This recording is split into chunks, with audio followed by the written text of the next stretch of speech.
Hello mga ka-farmers, magandang umaga sa ating lahat. At nandito naman ako sa ating gagawin ngayon. Ito gagawin natin mga ka-farmers. Maglinis tayo sa gitna ng gulayan, tulad ng repolyo or cabbage.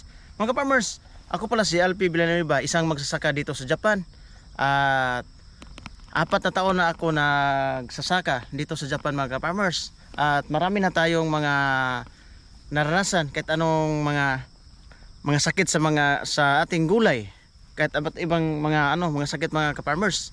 At sa pagtatanim, marami na tayong gulay na tinatanim mga ka-farmers, at hindi naman tayo expert at may kunti lang tayong kaalaman.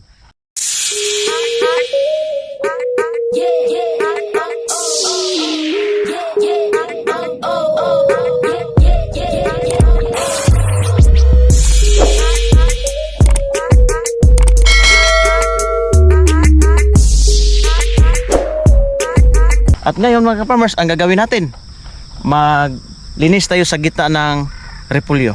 At ngayon, ang gamit natin na machine mga ka-farmers, ito yung yung mini tractor, yung maliliit na tractor mga ka-farmers. At ito mga ka-farmers, may to siya, yung may dito, tingnan nyo yung yung parang ngipin. May to, 12 na ngipin to ka-farmers. At may adjustment to ka-farmers. Pag malapad yung niya, yung gitna sa ating gulayan, ito i-adjust lang natin to yung dito, yung ngipin niya. Medyo masikip to ngayon ang ating gulayan mga ka-farmers. Tapos pinaikli din natin yung ngipin. Tapos ipakita ko sa inyo mga ka-farmers paano to sa gagamitin ang machine na to. Ito mga ka-farmers, yung handle nito, yung pag mag-start na tayo ka-farmers, ito yung clutch dito. Yung sa right side naman ka-farmers, ito yung up and down. Tingnan, up and down. Sa height ng height. Kasi medyo so, ito, yung clutch na to, up and down to siya. Tapos yung start, stop and on. Adjust yan sa height ng operator kung yan matangkad. Kasi yung operator mga ka-farmers minsan medyo matangkad. Pa-adjust, ito lang yung adjustment. May adjustment dito, yan. Adjustment. Tapos yung ito sa start to siya. Yung clutch na to. Tapos dito yung yung dito naman. Ito yung neutral, back and saka forward, reverse forward. Tapos yung dito naman sa kalahati naman dito yung yung rotary. Yung iikot yung yung ngipin niya, ito. So ngayon ipakita ko na sa inyo.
So mga ka-farmers, yun na po ang ating ginagawa ngayong araw. May mga saktong makinarya tayo mga ka-farmers. Ang bilis-bilis lang natin matapos sa pagtatrabaho natin.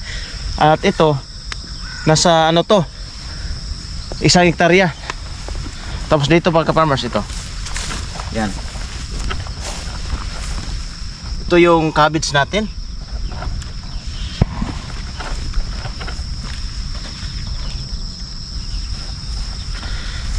Diyan mga ka-farmers, maraming salamat sa pagsubaybay sa aking YouTube channel, Agri Pinoy Farm Japan. At sa mga nanonood at maraming salamat din, no? At marami pa tayong mga video na gagawin.